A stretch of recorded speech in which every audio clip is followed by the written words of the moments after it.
Números 26, 1 em diante. Passada a praga, falou o Senhor a Moisés e a Eleazar, filho de Arão, o sacerdote, dizendo: Levantai o censo de toda a congregação dos filhos de Israel, da idade de 20 anos para cima, segundo as casas de seus pais, todo que em Israel for capaz de sair à guerra. Moisés e Eleazar, o sacerdote, pôs nas campinas de Moabe, ao pé do Jordão, na altura de Jericó,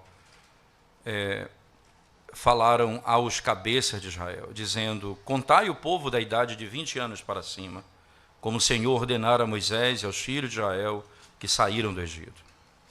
Ruben, o primogênito de Israel, os filhos de Ruben, de Enoque, a família dos Enoquitas, de Palu, a família dos Paluítas, de Esrom, a família dos Esronitas, de Carmi, a família dos Carmitas.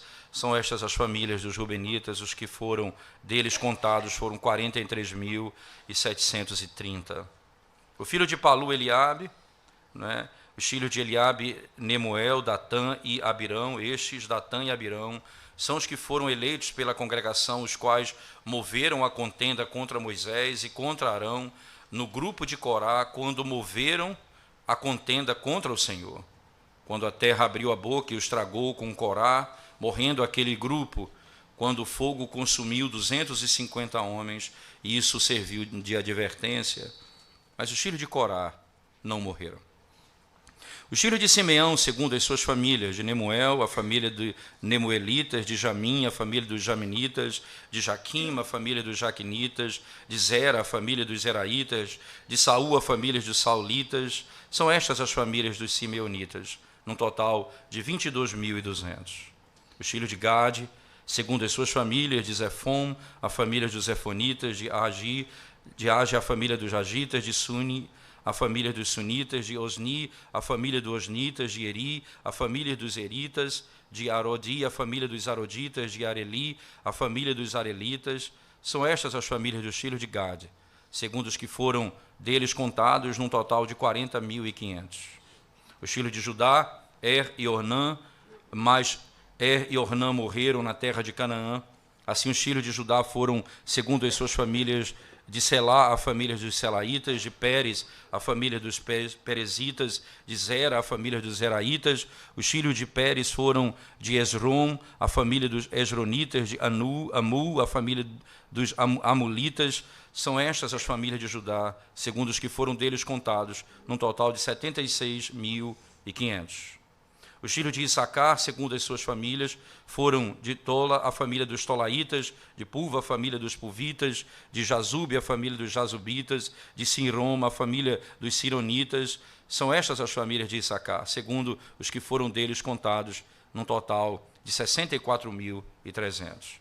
Os filhos de Zebulon, segundo as suas famílias, foram de Sered, a família dos Sereditas, de Elom, a família dos Elonitas, de Jaleel, a família dos Jaleitas. São estas as famílias dos Zebulonitas, segundo os que foram deles contados, num total de 60.500. Os filhos de José, segundo as suas famílias, foram Manassés e Efraim. Os filhos de Manassés foram Maqui, a família dos Maquiritas, e Maqui gerou a Gileade, de Gileade a família dos Gileaditas. São estes os filhos de Gileade, de Gesser, a família dos Gesseritas, de Releque, a família dos Relequitas, de Asriel, a família dos Asrielitas, de Siquém, a família dos Siquemitas, de Semida, a família dos Semidaitas, de Éfer, a família dos Eferitas. Porém Zelofeade, filho de Éfer, não tinha filhos, senão filhas. Os nomes das filhas de Zelofeade foram Macla, Noa, Rogla, Milca e Tisa. São estas as famílias de Manassés. Os que foram deles contados foram 52.700.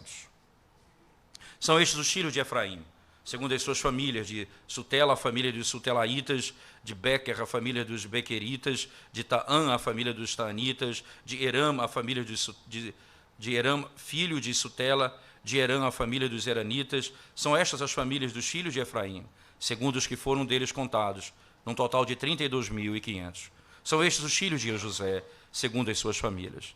Os filhos de Benjamim, segundo as suas famílias, de Belá, a família dos Belaitas, de Asbel, a família dos Asbelitas, de Airão, a família dos Airamitas, de Sufã, a família dos Sufanitas, de Ufã, a família dos Ufamitas.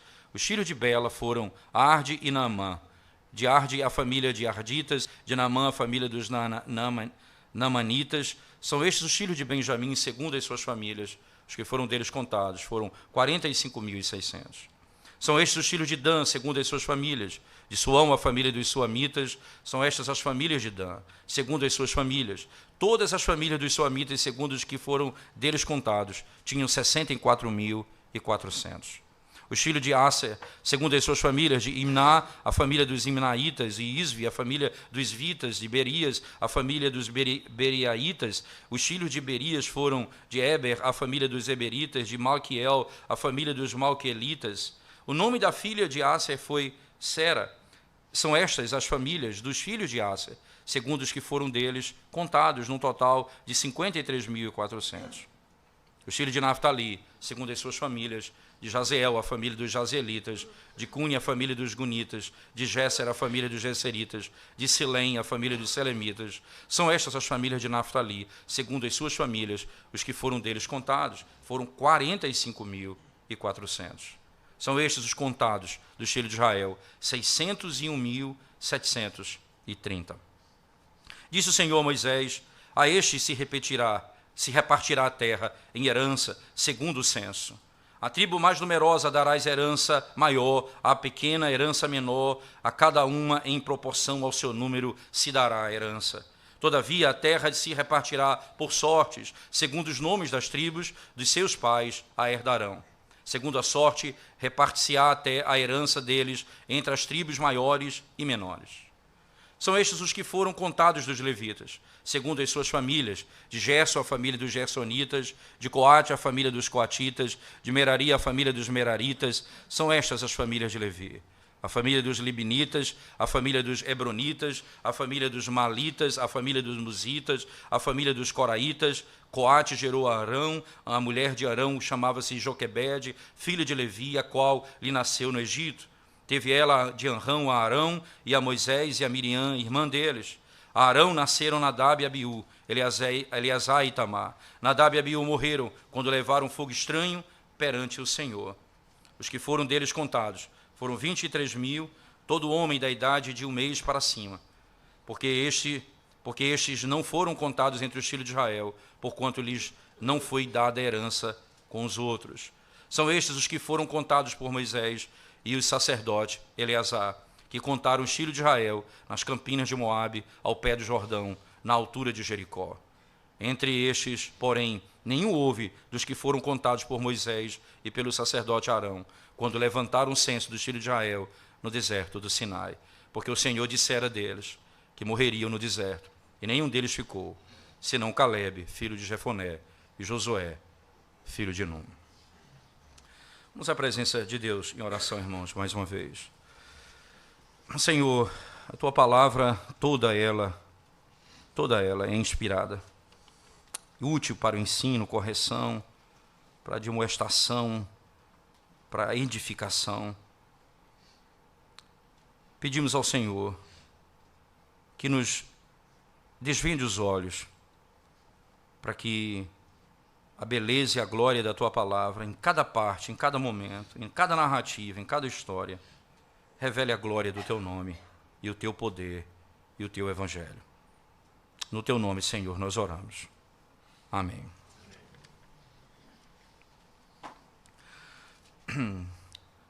Sem dúvida, irmãos, quando nós lidamos com textos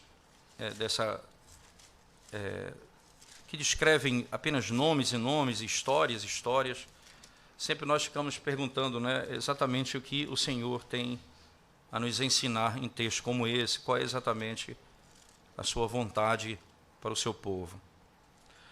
A primeira coisa que eu gostaria de dizer aos irmãos é, fundamentalmente, quando nós lemos qualquer parte da Escritura, nós temos que ter em mente um princípio claro. Toda a Escritura é inspirada por Deus, e quando a Bíblia diz toda a Escritura, é toda a Escritura mesmo, até mesmo narrativas que são aparentemente apenas descritivas como essa, elas são inspiradas por Deus. E se são inspiradas por Deus, elas não são apenas inspiradas para descrever história, mas elas têm utilidade, elas servem para edificar, para corrigir, para restaurar, para abençoar o seu povo. Essa é a perspectiva bíblica. Então, um texto como esse, naturalmente, quando você estiver lendo a Bíblia e na sua leitura particular se sentir desafiado a parar a leitura por conta de uma quantidade de informações aparentemente não tão interessantes para você, você tem que ter na sua mente um conceito claro. Toda Escritura é inspirada por Deus. Segundo ponto que eu quero pensar com vocês é, você está vendo que a própria narrativa ela tem uma solução para ela mesma. Então, o próprio texto nos ajuda a entendê-lo. Veja, foi dada a ordem de fazer um censo, não é?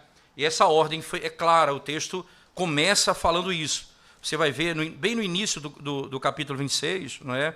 Há uma declaração dada pelo Senhor. Passada a praga, e então, logo após o que acontece no capítulo 25, que dizima milhares de pessoas, por causa do pecado, não é? Passada a praga, ele vai contar, não é, aqueles que pertencem ao povo de Deus, aqueles que estão chegando na terra prometida.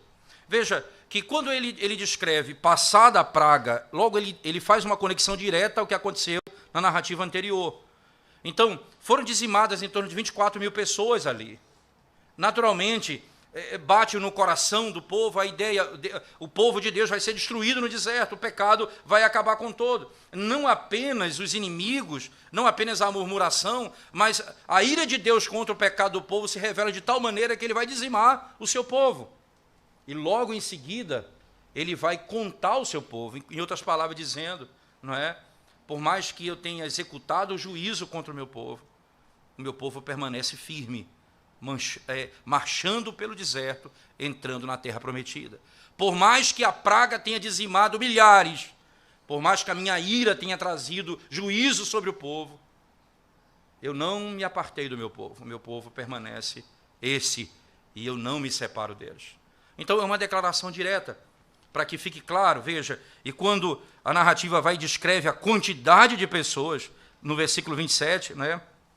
Melhor, você vai ter toda a sequência na 27, todos eles vão dizer quantos tem em todos esses que foram contados.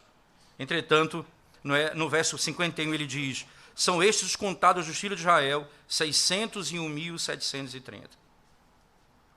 Morreram muitos por causa do pecado, mas o Senhor mantém o seu povo e conduz o seu povo à terra prometida.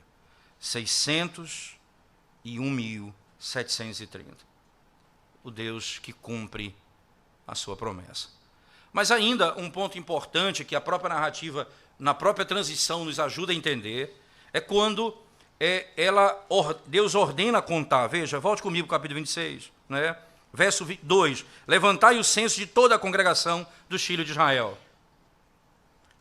da idade de 20 anos para cima, segundo as casas de seus pais, todo que Israel for capaz de sair à guerra. Então, perceba que o que está sendo contado aqui são os homens que vão para a guerra.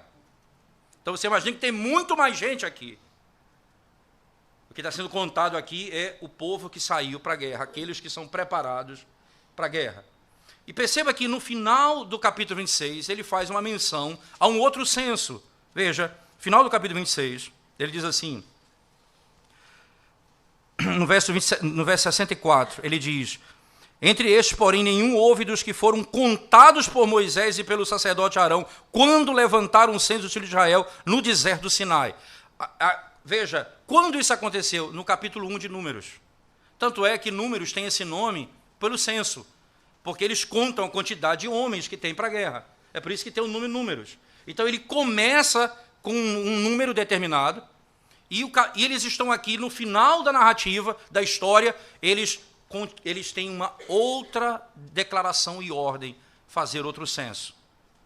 Para que fique claro que quem deu a ordem no primeiro censo, deu a ordem também no segundo censo. Por que essa relação é tão importante? Não é?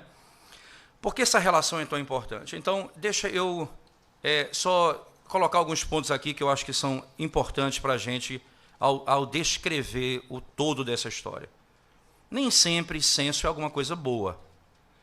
Por exemplo, Davi fez o censo e foi punido por Deus. Interessante que a narrativa dos livros históricos, em Crônicas, vai descrever, não é, que Deus vai puni-lo por conta do seu pecado. de ter feito um censo. Então, nem sempre fazer um censo é coisa boa, porque a motivação do coração pode ser pecaminosa. Interessante. Por que Deus manda os sacerdotes fazerem um censo? Para mostrar exatamente que Ele é o Deus que cumpre as suas promessas. E é o Deus que tira o povo do deserto, do cativeiro egípcio, e é o povo é o Deus que leva o seu povo por meio de grandes dificuldades no deserto, e é o Deus que vai levar o seu povo para dentro da terra prometida. A imagem é muito interessante. Perceba, ele descreve: esse é o Deus que liberta o seu povo e conduz o seu povo. E esse povo entra na terra prometida. Aqui é para mostrar o Deus que cumpre a sua promessa. Lá no caso de Davi, foi para mostrar o seu poderio e a sua força. Foi para dizer: veja, quantos homens de guerra nós temos, quanta força nós possuímos. E Deus disse que isso era pecado. O coração dele se ensoberbeceu, ficou vaidoso por causa daquilo que ele havia adquirido. Interessante que muitas vezes nós podemos fazer coisas que necessariamente não é pecado pelo fazer, mas pela motivação em fazer. Quantas vezes nós falamos assim, não é? Quantas pessoas tem na igreja, tem tantos jovens, às vezes a gente fala, e eu fico pensando no coração, quanta vaidade às vezes no nosso próprio coração, como a igreja está crescendo. Não é simplesmente para dizer como Deus é bom, como Deus tem abençoado a sua casa, como Deus tem abençoado a sua igreja. É mais para descrever a vaidade do nosso próprio coração do que propriamente exaltar a graça e o poder de Deus em fazer a sua obra. Você percebe que nós podemos fazer, e necessariamente o fazer não é pecado, mas o nosso coração pode ser revelado. E as motivações do nosso coração podem ser pecaminosas. Por que nós contamos tanto? É para saber que nós temos força e somos bons, ou porque nós confiamos no poder de Deus? Por que nós contamos tanto? A Escritura mostra exatamente que Deus ordena o censo, e esse censo, ele vai mostrar que Deus é fiel, e que Deus cumpre a sua promessa, e vai dar a terra que ele prometeu a Abraão, Isaque e Jacó, e vai entregar ao seu povo, em pouco tempo. Eles estão às margens do Rio Jordão, olhando para a terra prometida, pronto para tomá-la. E o Senhor está dizendo: as minhas promessas foram cumpridas. Esse é o número daqueles que vão entrar na terra prometida. Isso nós podemos então ter convicção disso, irmãos. Deus cumpre as suas promessas. Aqueles a quem Ele libertou, aqueles a quem a boa obra foi começada, será terminada. Aquele que começou a obra há de terminá-la. Aquele que iniciou há de concluí-la, porque Ele é o princípio, o fim, Ele é o alfa e o ômega, Ele é aquele que planeja e executa, Ele é o Deus que domina toda a história. E por mais adversários que tenham se levantado contra o povo de Deus, chegaram às margens do Rio Jordão. Estão prontos para tomar a terra prometida. Ora, nós podemos pensar na nossa caminhada assim. Quantas vezes nós queremos recuar, quantas vezes nós queremos voltar para o Egito, quantas vezes nós queremos voltar ao mundo, quantas vezes nós murmuramos. Mas só há uma maneira de perseverarmos: se tivermos os nossos olhos fitos no Deus que cumpre as suas promessas, que não abandona o seu povo, que por mais que repreenda o seu povo, que por mais que discipline o seu povo, Ele não abandona o seu povo. E Ele levará o seu povo a terra prometida. Mas a narrativa também, e aí eu queria voltar ao texto especificamente, não simplesmente aos aspectos gerais da narrativa, eu queria voltar ao texto com os irmãos. Nós vamos perceber que existe um detalhe, não é? Porque cada tribo e cada família é contada ao seu número, não é? Por que exatamente é feito assim, não é? Então nós podemos pensar o seguinte, irmãos, né? Se nós compararmos, e aqui vou fazer sem abrir o texto, vocês vão depois pegar Números capítulo 1 e Números capítulo 26, comparar o número das pessoas que saíram e as pessoas que estão chegando. Então, por exemplo, da tribo de Rúben, de Rúben, o mais velho, 46.500 foram contados no primeiro censo. 40 anos depois, 43.730. Veja, 46.500 saíram, 43.730 chegaram. 40 anos depois. Simeão, 59.300 saíram, primeiro censo. 40 anos depois, 22.200. Essa foi a pior baixa de todas. Simeão, 59.300 saíram no primeiro censo, 22.200 chegaram 40 anos depois. Gade, 46.650, 40 anos depois, 40.500. Judá, 74.600, 40 anos depois, 76.500. Teve um aumento de Judá. Isacar, 54.400 saíram, 40 anos depois, 64.300 chegaram. Uma alta considerável. Zebulon, 57.400, 40 anos depois, 60.500. Efraim, 40.500, 40 anos depois, 32.500. Manassés, 32.000, 40 anos depois, 52.700. Veja, Manassés foi a maior alta, 32.200, iniciou, no primeiro censo, 40 anos depois, 52.700. Benjamim, 35.400, 40 anos depois, 45.600. Dan, 62.700, 40 anos depois, 64.400. Aser, 41.500, 40 anos depois, 53.400. Naftali, 53.400, 40 anos depois, 45.400. Veja, o total do primeiro censo, 603.550. O total do segundo censo, 40 anos depois, 601.730. Uma diferença menor para menos, né? Menos são contados agora 40 anos depois. Interessante que a divisão de Rúben foi assim. A divisão de Rúben aconteceu 151.450, 41 anos depois, 106.430. A divisão de Judá, 186.400, 40 anos depois, 201.300. A divisão de Efraim, 108.100, 40 anos depois, 130.800. Na divisão de Dan, 157.600, 40 anos depois, 163.200. O que esses números nos falam, irmãos? Né? Vamos pensar assim, primeiro, quais tribos diminuíram em número? Então, veio Rúben, Simeão, Gade, Efraim, Naftali, todos diminuíram de número. Quais tribos aumentaram o número dos seus membros?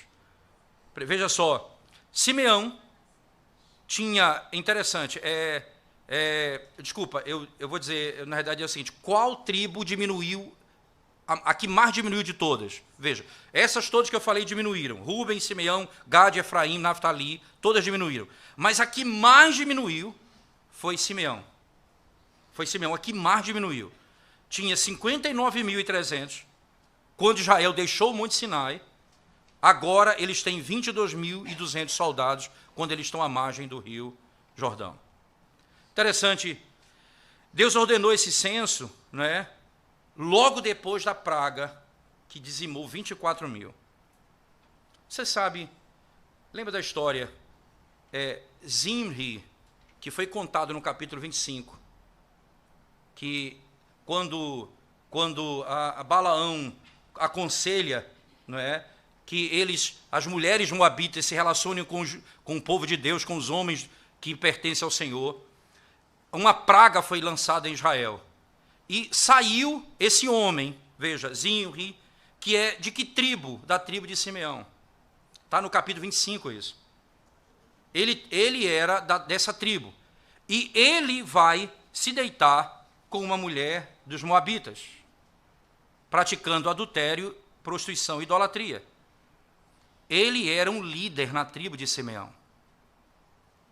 Talvez seja essa a razão pela qual muitos simeonitas, seguindo os passos do seu líder, morreram por causa da praga. 24 mil foram dizimados naquele dia, por causa dessa praga. Daí a razão pelo qual há um decréscimo maior para Simeão do que para os outros, nesse contexto. Não é? Provavelmente essa é a razão. O capítulo 25 conta essa narrativa, e o 26 fala de um decréscimo muito grande na tribo de Simeão. Agora vem a outra questão. Qual tribo aumentou mais? Ou melhor, quais tribos aumentaram em número em relação aqui à saída do Monte Sinai? Veja, Judá, Issacar, Zebulon, Manassés, Benjamim, Dan e Asser. Todas aumentaram em número. Não é? Interessante, nos 40 anos, essas foram as que aumentaram. Qual a que aumentou mais dentre elas? Manassés. No primeiro censo, Manassés, ele tinha a tribo menor delas. Ele tinha 32.200 soldados. Mas no segundo censo, Manassés tinha aumentado 20 mil soldados. Ele tinha, no início, 32.200, aumentou mais de 20 mil soldados. Ele tinha, certamente, o exército maior, não é, das tribos de Israel. Interessante, eles agora eram contados em 52.700. Mas a pergunta é, qual era a tribo ainda maior de todas?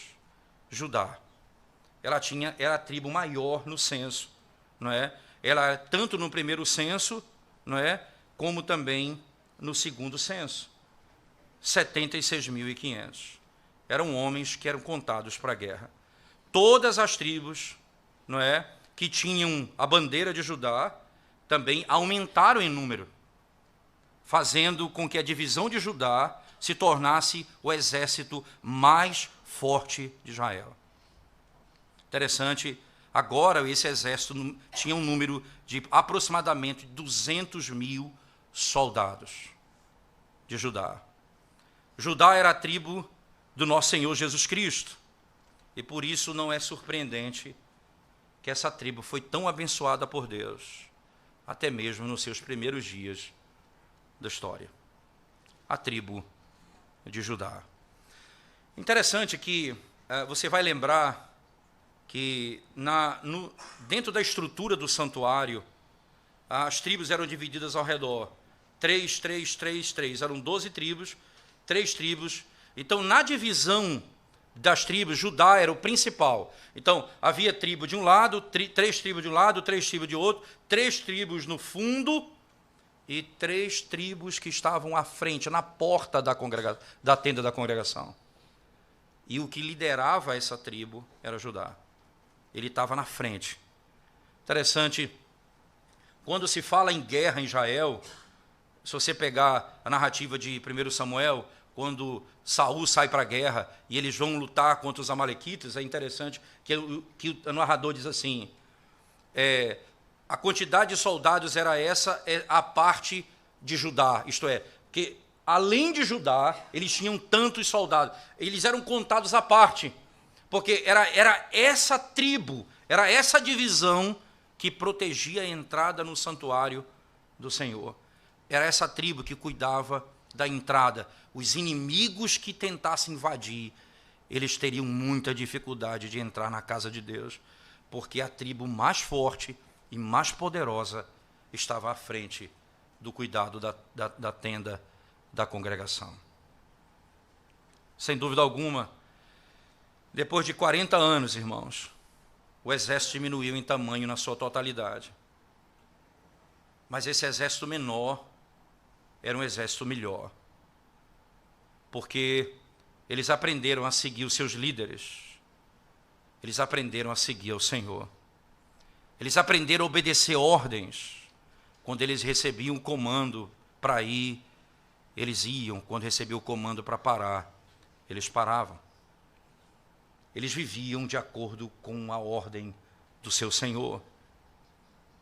Esses homens que estão registrados no segundo censo, eles foram abençoados de maneira grandiosa.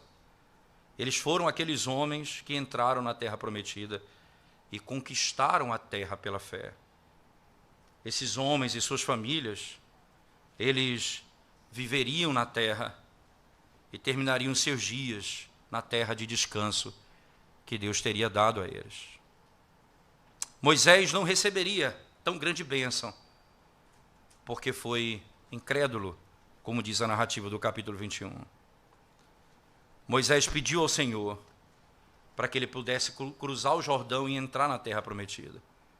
Moisés clamou a Deus: ó soberano Senhor, deixe-me entrar, deixe passar do Jordão. Mas o Senhor não permitiu e não o ouviu. Deus disse: chega, Moisés, não fale mais nada acerca desse assunto. Nem mesmo Moisés pôde entrar, nem ele ultrapassou o Jordão. Ele pediu a Deus para fazê-lo. Interessante pensar nisso lá em Deuteronômio, no capítulo 3, veja as palavras do próprio Moisés, descrevendo a sua história. Por favor, Deuteronômio capítulo 3, verso 24 e 26, diz assim o texto sagrado: ó Senhor Deus, ó Senhor Deus, passaste a mostrar ao teu servo a tua grandeza e a tua poderosa mão, porque que Deus há nos céus ou na terra que possa fazer segundo as tuas obras, segundo os teus poderosos feitos. Rogo-te que me deixes passar, para que eu veja esta boa terra que está da além do Jordão, esta boa região montanhosa e o Líbano. Porém o Senhor indignou-se muito contra mim por vossa causa e não me ouviu, antes me disse: basta, não me fales mais nisto. Basta, não me fale mais nisto. Esses homens, conduzidos por Moisés, iam entrar na terra que Moisés não pôde entrar. Certamente, o que passa a acontecer aqui é a imagem maravilhosa da graça de Deus. Quando o apóstolo Paulo, por exemplo, pedia: Senhor, se possível, não é? Tira esse espinho na carne, e pede 3 vezes, e Deus diz: a minha graça te basta, e Deus não ouve a sua oração. Acontece com Moisés um princípio parecido. Basta, não me fale mais nisso. Em outras palavras, Moisés não era um ímpio, era um homem que é descrito como um homem de fé, um homem que temia a Deus, mas Deus não concedeu a ele aquilo que ele queria naquele momento. Não é porque Deus reteve a ele o que é melhor, porque nós ouvimos lá no Monte da Transfiguração que ele estava com o Senhor. Jesus Cristo foi glorificado e Moisés e Elias estavam ali junto dele. Certamente ele disse: o Senhor tem um lugar melhor para o seu povo do que essa terra na Palestina. A minha graça te basta. A nossa conquista, a posse que nós tomaremos, não diz respeito a nenhuma glória nesse mundo. Diz respeito a estar com o Senhor todos os dias da nossa vida. Nenhuma outra glória se compara a essa. Nenhuma outra conquista se compara a essa. Estar com o Senhor. Moisés estava preocupado com o povo. Quem poderia conduzi-los até a terra prometida? Quem vai levá-los? E o Senhor então levanta homens nessa comunidade que vão conduzi-los até lá. E o texto exatamente encerra, veja no capítulo 26, por favor, ele encerra dizendo: porque o Senhor dissera deles que morreriam no deserto, e nenhum deles ficou, senão Calebe, filho de Jefoné, e Josué, filho de Num. Está posto aqui aqueles que começaram e vão terminar. É esse que vai dar continuidade à história, não mais Moisés. Esse é aquele que vai assumir esse trabalho. Josué é um homem a quem o Senhor derramou o seu espírito e Deus colocou por meio de Moisés a mão sobre ele.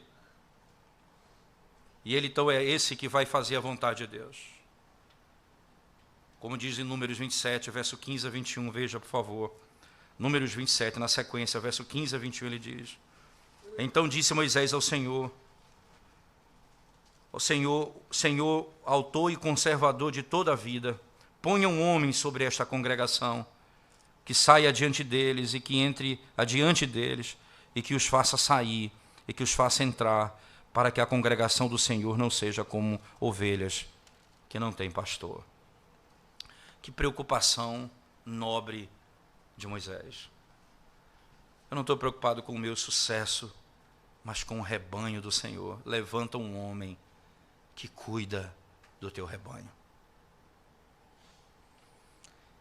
É interessante porque essa é a grandeza do entendimento do conceito de povo e de liderança que se estabelece na história do Antigo Testamento.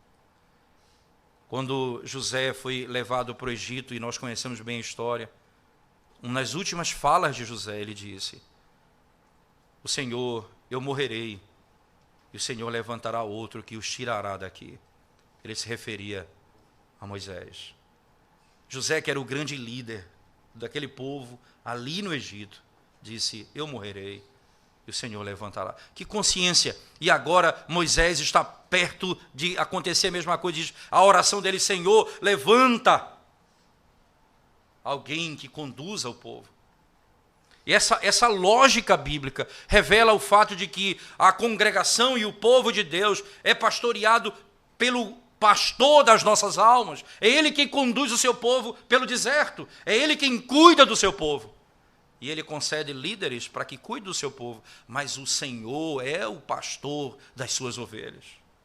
É ele quem cuida do seu povo durante toda a caminhada, até levantando líderes para cuidar do seu povo, como ele quer, segundo a sua vontade. E eles então vão fazer exatamente como o Senhor ordena. Agora, em último momento, nessa narrativa, irmãos, eu queria que vocês pensassem comigo rapidamente sobre as baixas que são narradas no texto, não é?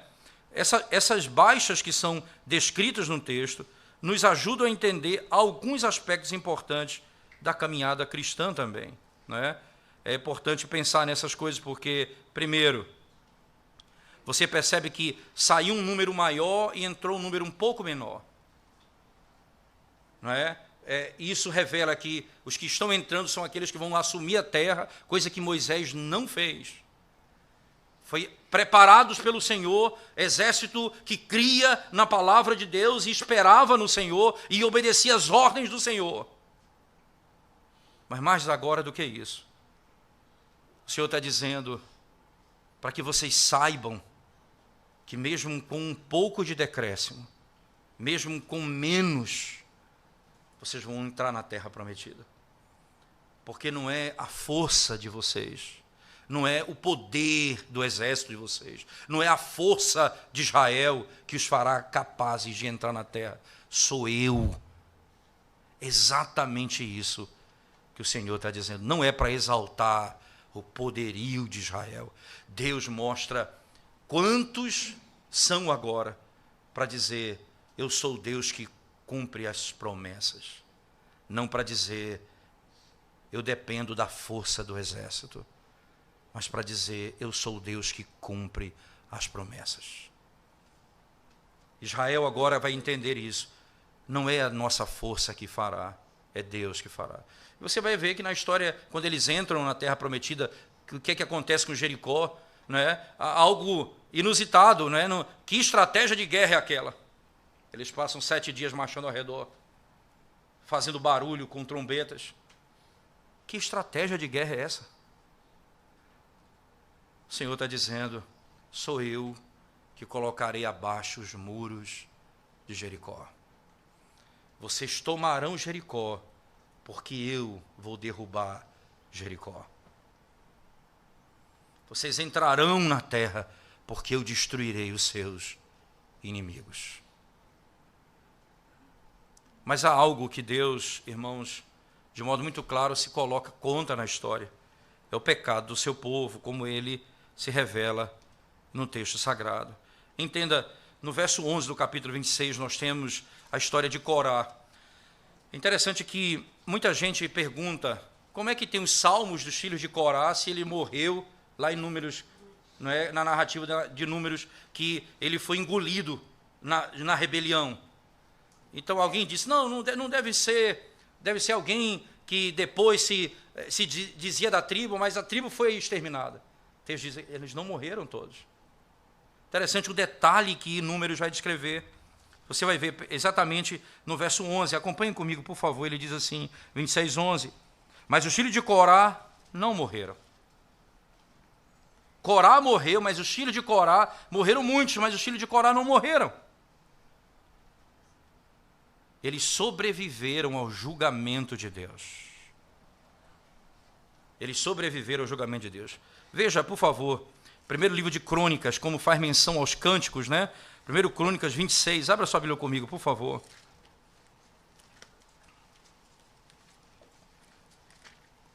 Verso 1 em diante. Veja o texto sagrado, por favor. Primeiro livro de Crônicas, capítulo 26.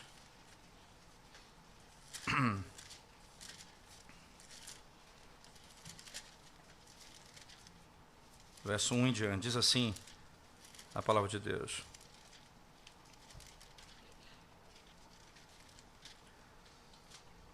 Quanto, 1 Coríntios 26, 1 a 9.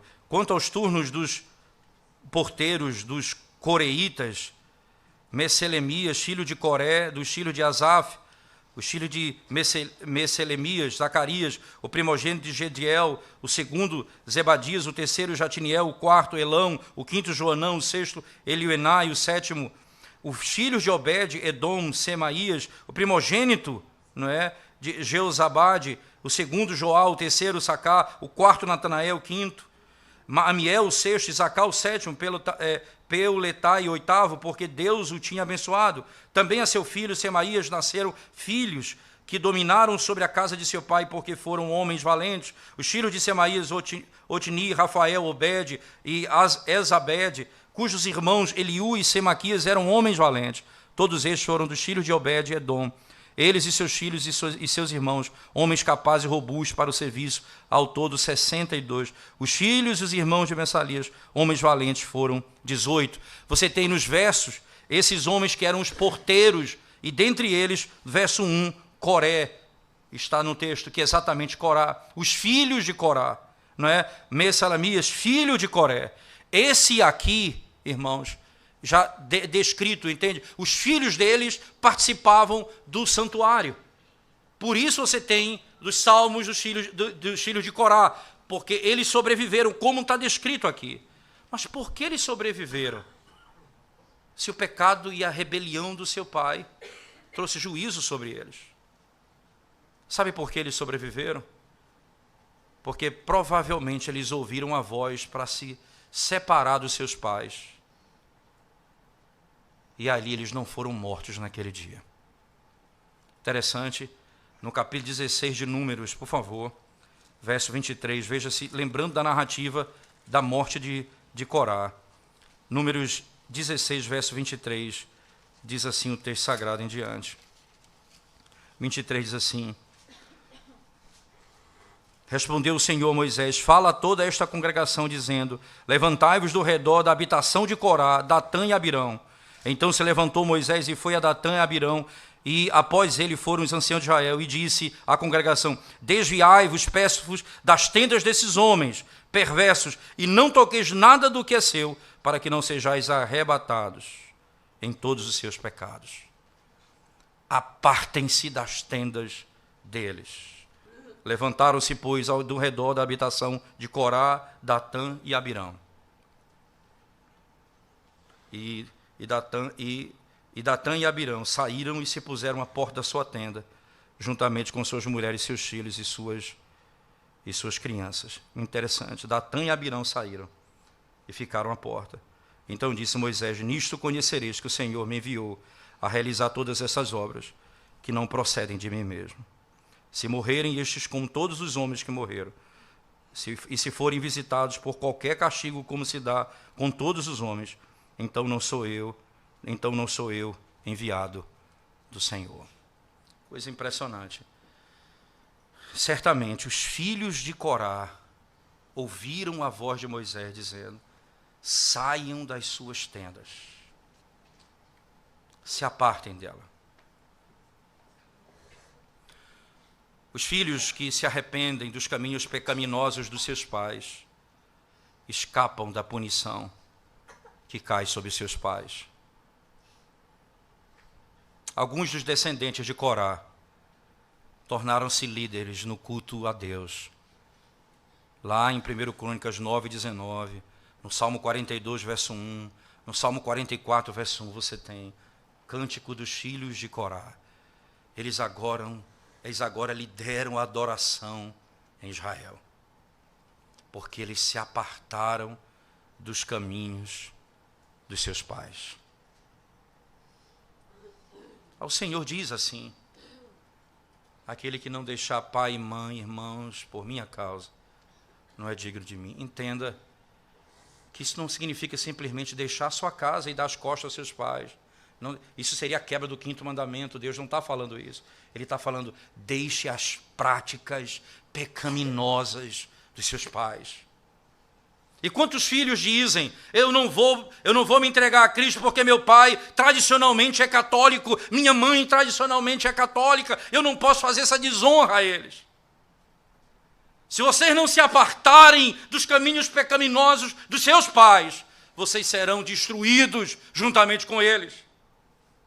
E só vai sobreviver aqueles que deixarem suas tendas e saírem para servir ao Senhor. Os filhos de Corá sobreviveram porque deixaram suas tendas e se apartaram do pecado dos seus pais e foram libertos pelo Senhor. Certamente nós precisamos ter muito cuidado com isso. Não pense que a ordem bíblica, veja que a ordem dada a Abraão foi: deixa a tua casa e a tua parentela e vai para uma terra que eu te mostrarei. Depois a Bíblia vai dizer com toda clareza que os pais de Abraão eram adoradores de falsos deuses.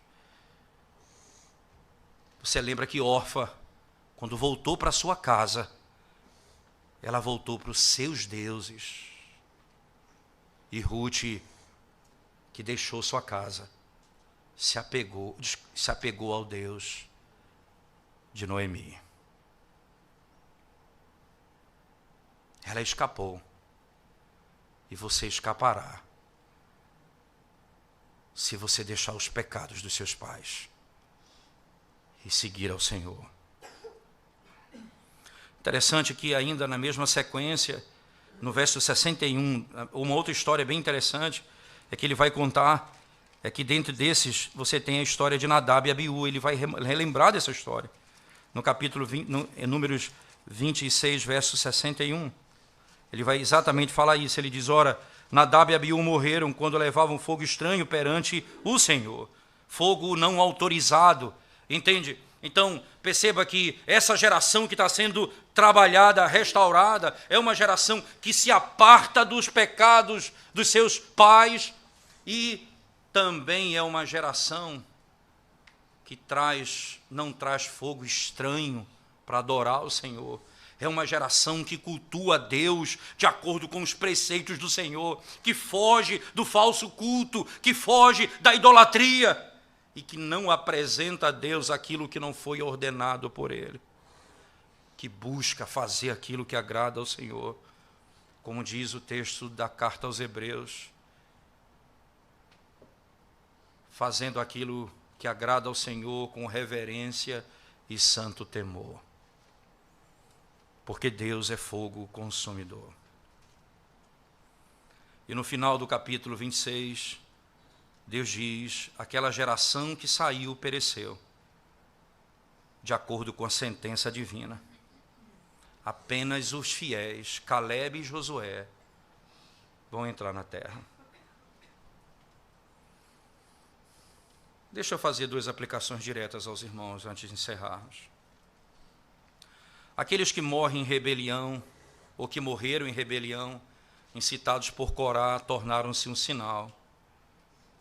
Interessante, eles tornaram-se um sinal. No capítulo 26, verso 10, diz assim o texto sagrado: quando a terra abriu a boca e os tragou com Corá, morrendo aquele grupo, também o fogo consumiu 250 homens, e isso serviu de advertência. E isso serviu de advertência. Aqueles são monumentos de justiça e servem como exemplo, tanto lá como aqui. Os filhos de Corá não morreram com seus pais. E eles se tornaram um monumento da misericórdia divina. Os seus pais se tornaram um monumento da justiça e da ira de Deus. E os filhos se tornaram um monumento da misericórdia de Deus, que não estragou. Eles não participaram do pecado dos seus pais e não morreram como a lei estipulava, porque cada homem será julgado pelo seu próprio pecado. Nem o pecado dos seus pais, nem a piedade deles determinará o seu destino, filho. Nem a piedade do seu pai, nem a injustiça e o pecado deles determinará o teu destino.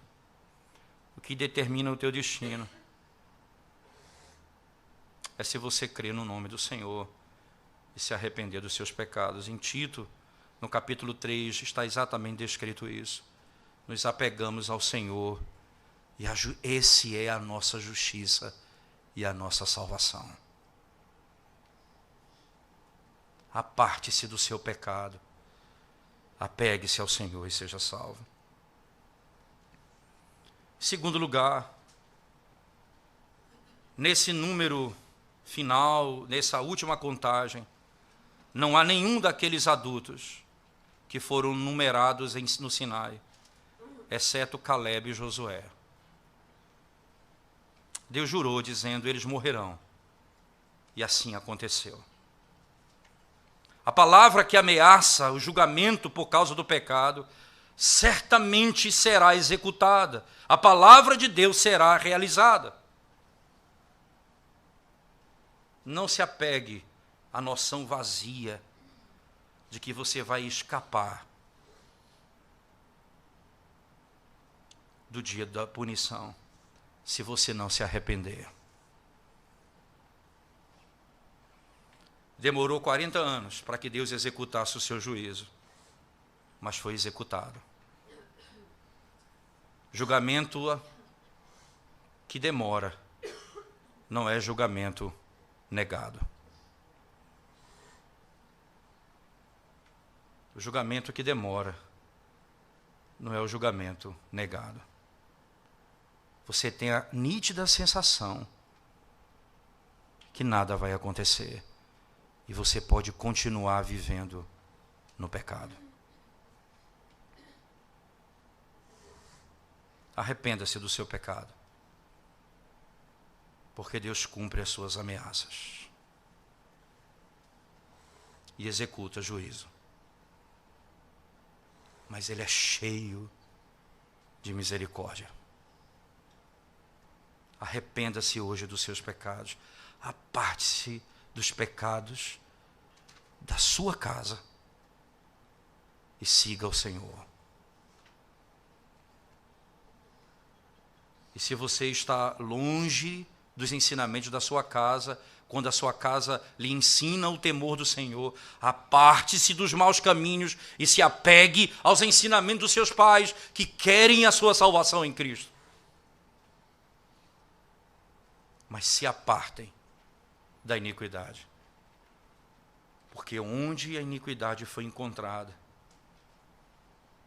não haverá onde se esconder. Ninguém vai poder correr para canto nenhum, nem para os montes, nem para os vales, nem para os outeiros, nem para os lugares mais altos. Ninguém escapará à ira de Deus. Mas se Cristo perdoou os nossos pecados, escaparemos e entraremos na terra prometida. Vamos orar ao Senhor. Ó Deus, a tua fidelidade é tremenda, teu poder é maravilhoso. Clamamos socorro e misericórdia sobre nós. Não nos permita, Senhor Deus, viver na iniquidade. Que hoje possamos correr da tenda de Corá e nos abrigarmos no teu santo templo,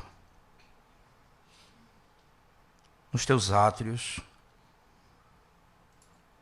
no nosso Redentor, no Cordeiro de Deus, no Filho do Deus Altíssimo. Porque nessa casa e debaixo das suas asas estamos protegidos. Bendito